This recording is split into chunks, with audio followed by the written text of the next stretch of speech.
Hello, we're going back in time from being back in time, so we're going further back in time. Did that make sense? I think it kind of did. To the origin of the Dryad and the tree. So hopefully you will get an idea of where we're going with this story so that we can also get an idea of where we're going with this story. Please look in the description. You will see lots of things there. You can join us on social media and you can buy books and you can support us by buying us a coffee. That would be lovely. If you get a chance to review us, please do so. It really helps the program. And yeah, it's been 5, 6 years now, so some good reviews would help. Even not only joking, we've had lots of good reviews. Okay, so I will have no more to say because otherwise I'm just wasting your time, which is not okay. Yeah, sorry, that's my editor. Yeah, I get it. I'm sorry. Yeah, enjoy.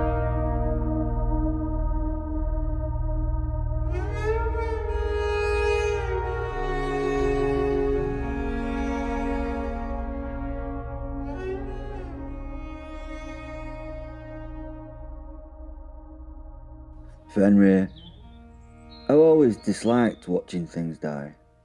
That might surprise you, because I'm a wolf soul, you know. I've been one for much longer than I should have been. I've hunted, I've killed. I brought down and watched my fellow wolves take deer, elk, boar, and many other prey much larger than themselves. I watched and enjoyed warm blood run between me paws. I've I've watched prey understand what was about to happen in that last moment. There's often nothing particularly beautiful about that. Well, that final moment. It's simply necessary.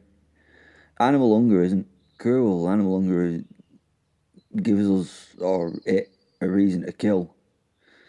It's it's to me it's honest. That's what I was telling myself as I watched small human girl walk into the forest alone. She was young.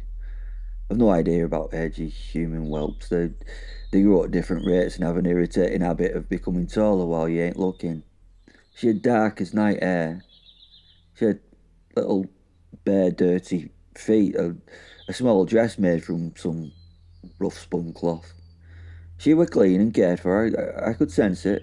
Her family would, well, they'd be grieving tonight because she, sadly for her and them, had absolutely no understanding of the danger that she was now in.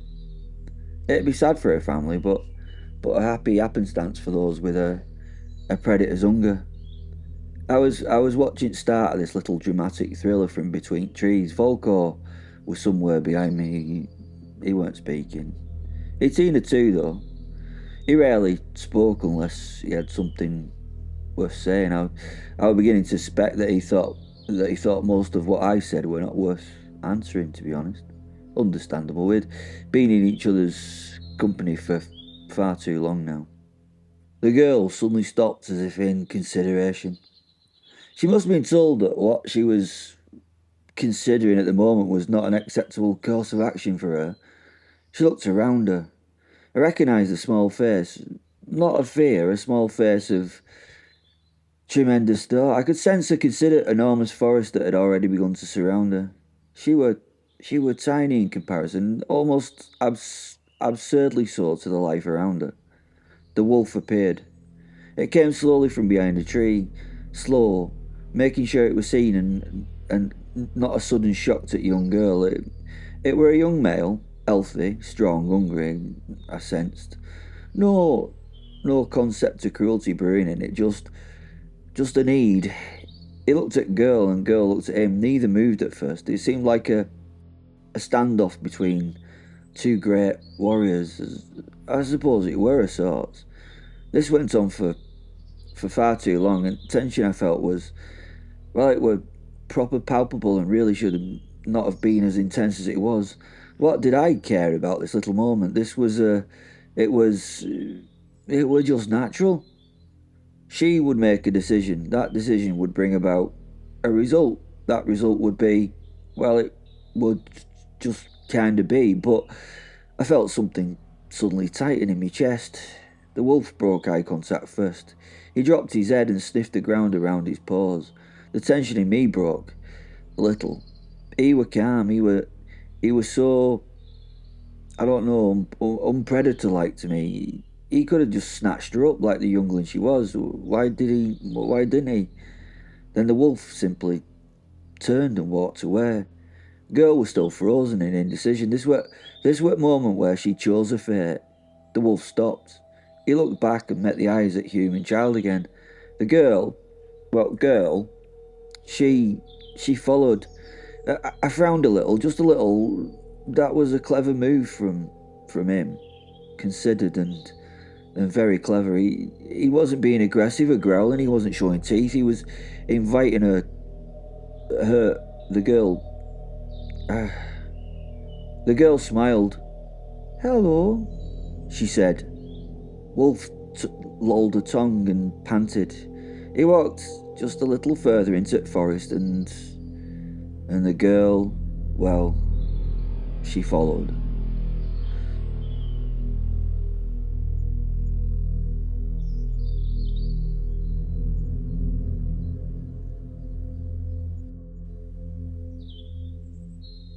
I moved with him. I was now fully absorbed into this battle of sorts. I had choices. I mean, I could have stopped him. I could have. Wolves I can communicate with, but that were problem.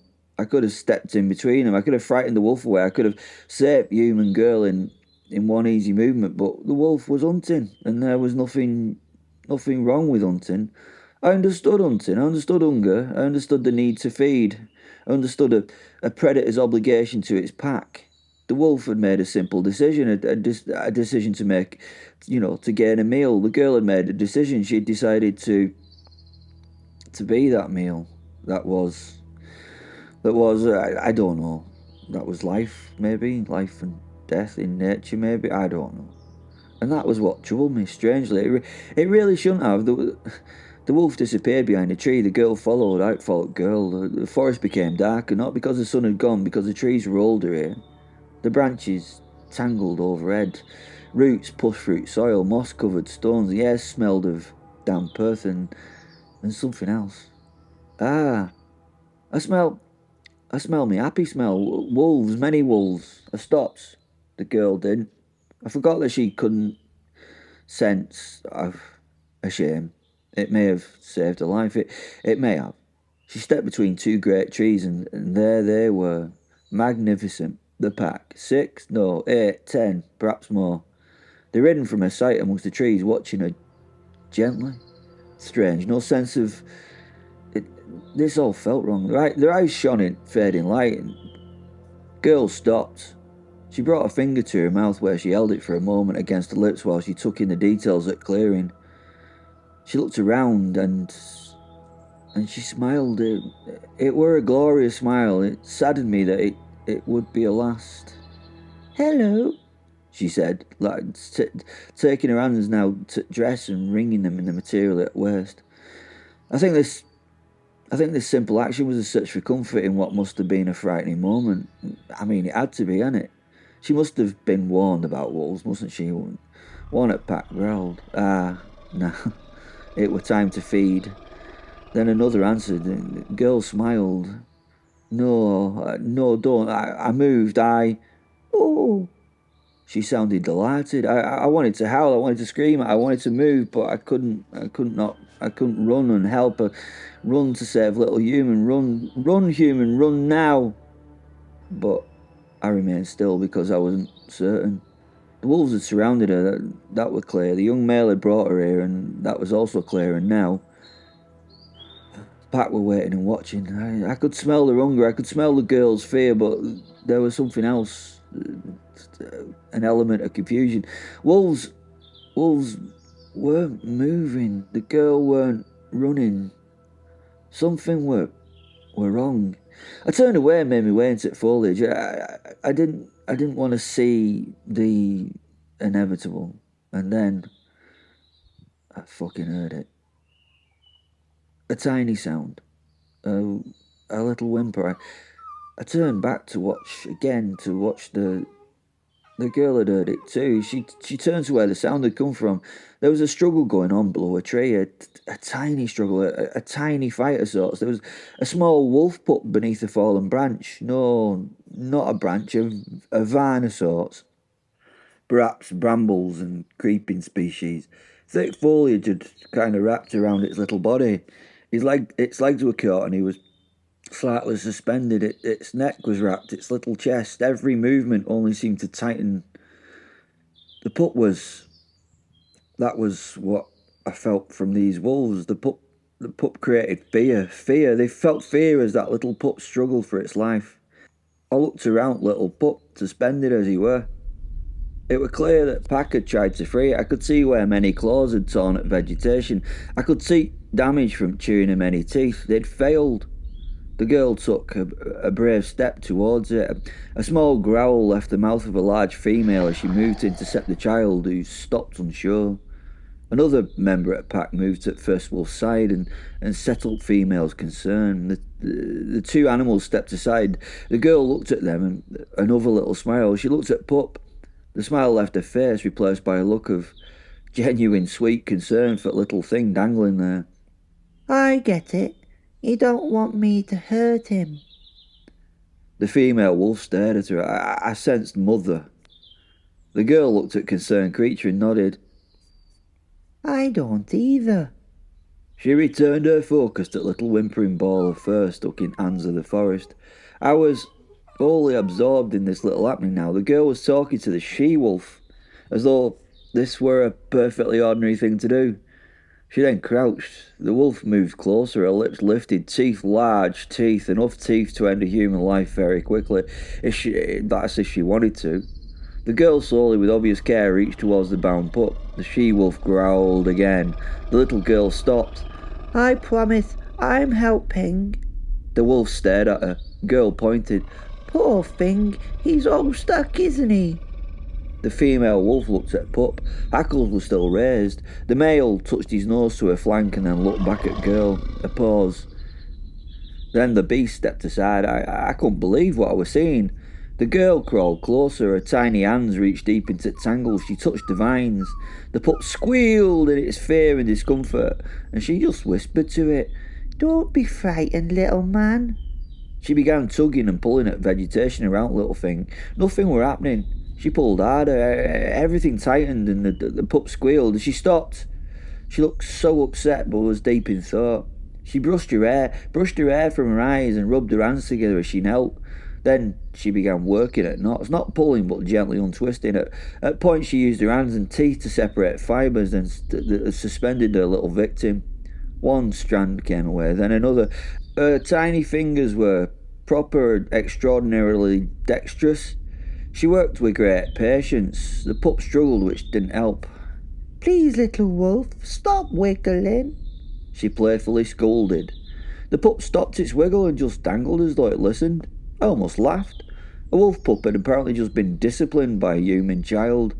Once wiggling had stopped, she continued one knot, then another. Pack had become completely silent. They were observant and tense, but they sat engrossed in the little girl at work. Forest had joined them in the silence. No birds, no insects, no wind, nothing. Only the little girl's breathing and self-chatter. If I pulls this bit then, yay! Almost there, little doggy. And tiny sounds at Pup. Finally, last strand came loose. Pup rolled free. For a moment it simply lay there as if dead, and then it stood. It stumbled a little and the girl caught it. The she-wolf moved in response. It was so quick, but were blocked by a large male. The girl, oblivious to this, just smiled. You're all right, little one, she said, supporting it as it bimbled a little before it was strong enough to hold itself upright. Her hands were still close, and the little thing sniffed her hand carefully, then licked her fingers. Girl giggled. The sound travelled through trees. The pack reacted, not with aggression, but with joy. One wolf began to howl, another joined, then another. Soon the entire forest seemed to be howling. The girl laughed even harder.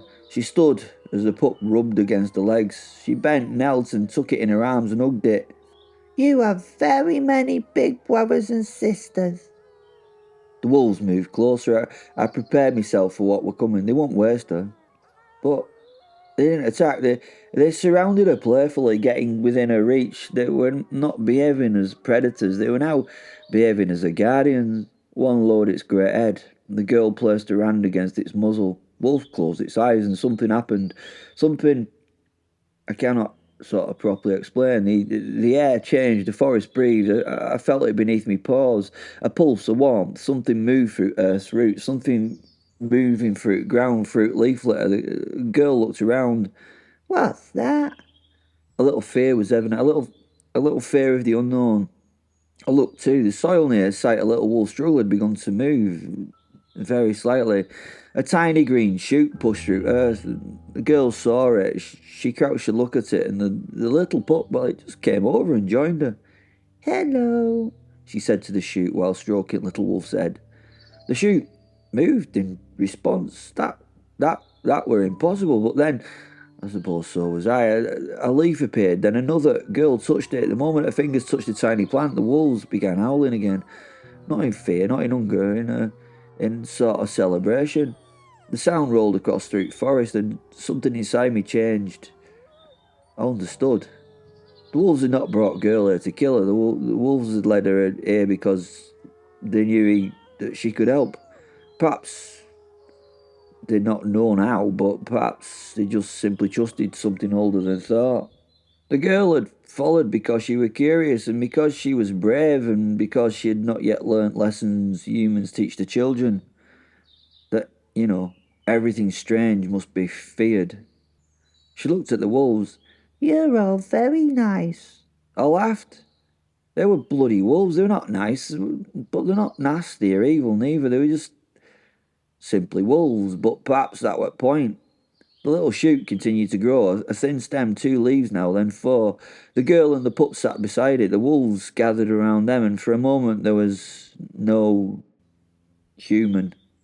No wolf, no predator, no prey, only life. I looked towards Volkor, and he stood beneath the trees, silent. His eyes were fixed upon the growing plant. He didn't speak. He didn't need to. I knew that. I sort of knew what were happening. Something had happened. Something had been born. Not a creature, not yet. Something smaller, a beginning. Girl leaned towards tiny plant. We'll look after you. She smiled. We promise. Forest seemed to sigh, and somewhere beneath the earth something answered. I didn't know its name. I didn't know what it would become. I didn't know that centuries later humans would build around it and then out of it. I did not know that men would cut down trees and call it progress. I didn't know that a little girl would only one day walk from those timbers and forget who she'd been. I knew none of that, yet all I knew was this: a human child had saved the wolf, wolves had accepted her, and something in the forest had awakened because of it. Perhaps that's how magic begins, not with blood, not with sacrifice, not with this, whatever this is. Perhaps it's when two things that should fear one another choose not to. The girl was eventually led back to her worried home. The wolves watched her go back into that home. Her parents watched her wave at the tree line before rushing into her father's arms. The little plant, well, the little plant remained, and we stayed beside it for a right long time. Volko, well, he was mesmerised by it. For a long while, he just stood, silent, watching. Were he already guarding the first new life of this forest, and beneath the earth something dreamed, something green, something young, something that would one day laugh when the wind blew, and I think perhaps, I don't know, it remembered sound at wolves celebrating.